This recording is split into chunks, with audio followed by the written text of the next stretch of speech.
በኦሮሚያ ክልል በሆሮ ጉዱሩ ወለጋ ዞን ሁለት የኢትዮጵያ ኦርቶዶክስ ተዋሕዶ ቤተክርስቲያን አባቶች በታጣቂዎች ከተገደሉ ቀናት ቢቆጠርም አስከሬናቸው እንዳልተገኘ ተገልጿል። ህዳር 21 ቀን 2018 ዓመተ ምህረት ቀሳውስቱ በሐረቶ ማርያም ቤተክርስቲያን ዓመታዊ ክብረ በዓል ታድመው ወደ ሻምቡ ከተማ እየተመለሱ ሳለ ነበር መኪናቸው በታጣቂዎች እንዲቆም ከተደረገ በኋላ ወደ ጫካ ተወስደው የተገደሉት። በጉዞ ላይ አብረዋቸው ከነበሩት ቀሳውስት አንደኛው በጅማ ገነቴ አካባቢ የቅድስት ማርያም ክብረ በዓል ነበር።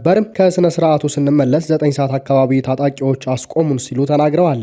እኚህ የአይን እማኝ በመኪናው ተሳፍሮ የነበሩት 20 ሰዎች እንደሆኑ ገልጸው ከ20ዎቹ መካከል 10ሩን አስወርደው ወደ ጫካ ወሰዷቸው። የተቀሩት በበቆሎ ማሳ ውስጥ ተበታትነው በመሮጥ አመለጡ ብለዋል።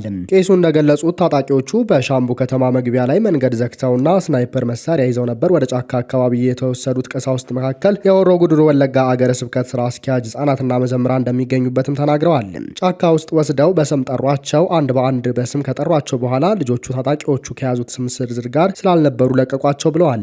አራቱ ሰዎች የሆሮ ጉዱሩ አገረ ስብከት ዋና ኃላፊ መላከ ኤዶም ቀሲስ ዱጉማ ዱፋ፣ ቄስ ቀናሳ ጊዳሳ፣ ቄስ ደሳለኝ ነሙምሳና ቄስ ባቡሽ ጠሩ ናቸው ሲሉም በስም ጠቅሰዋል።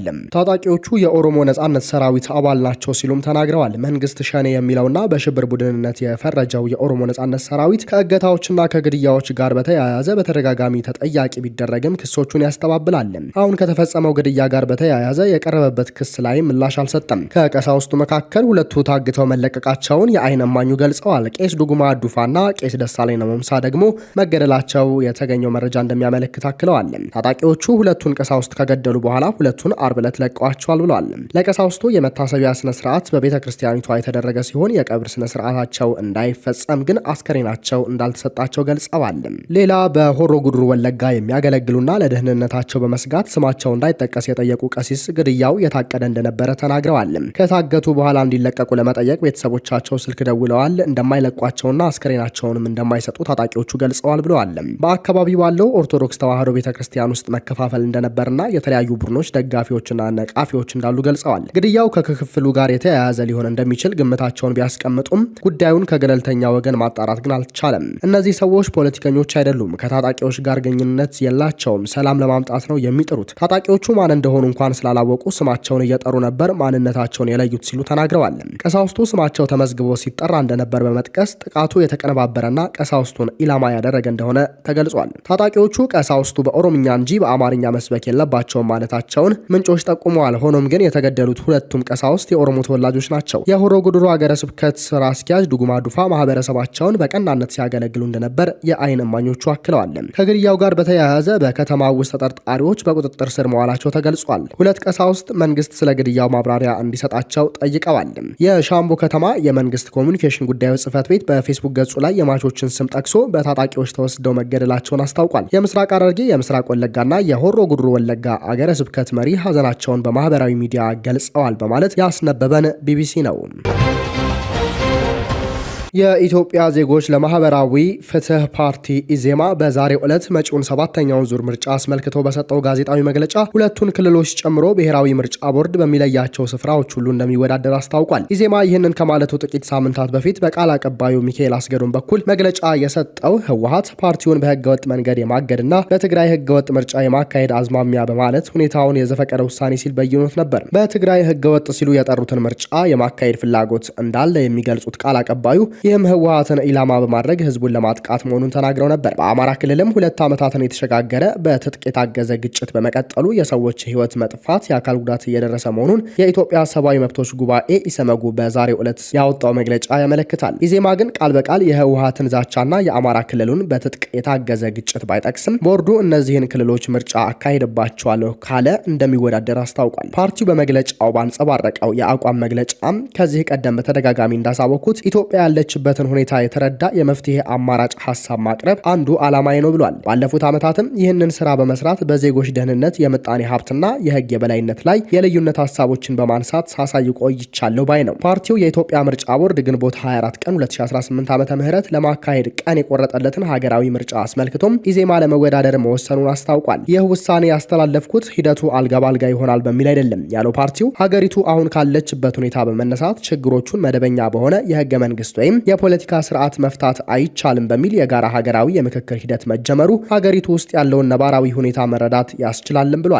ከዚሁ ጋር በተያያዘ ለምርጫ ምቹና አስቻይ ሁኔታዎችን በተመለከተ በአገሪቱ አንዳንድ ሲሉ በገለጿቸው አካባቢዎች ያለው የጸጥታ ሁኔታ የፖለቲካ ምህዳሩ በገዢው መንግስት ካድሬዎች ሲል በጠራቸው አካላት እንደሚወራው የሚፈለገው ልክ ሰፊ ያለ መሆኑን አመልክቷል። ፓርቲው በህዝብ ግንኙነት መምሪያ ኃላፊው ኢዩኤል ሰለሞን በኩል በንባብ ካቀረበው የጽሁፍ መግለጫ በኋላ በርከት ያሉ ጥያቄዎችን ከጋዜጠኞች አስተናግዶ ምላሽና ማብራሪያ ያለውን ሰጥቷል። ከጥያቄዎቹ መካከል የይስሙላ ምርጫ መካሄድ የለበትም ትላላችሁ፣ ነገር ግን የተጣበበ ጊዜ እንዳለ ካነሳችሁ በዚህ አጭር ጊዜ የይስሙላ ምርጫ ላለማካሄድ ምን አማራጭ አለ የሚል ሲሆን ለዚህም የፓርቲው የስራ አስፈጻሚ ኮሚቴ አባል ኢዮብ መሳፍንት በሰጡት ምላሽ ፓርቲው በድንገት የገባበት ምንም አይነት ስራ እንደሌለ ጠቅሰው የስድስተኛው ሀገራዊ ምርጫ ከተጠናቀቀበት ጊዜ አንስቶ ዝግጅት ሲደረግ መቆየቱን ገልጸው ኢዜማም የሚሳተፈው ለይስሙላ አይደለም ሲሉ ተናግረዋል።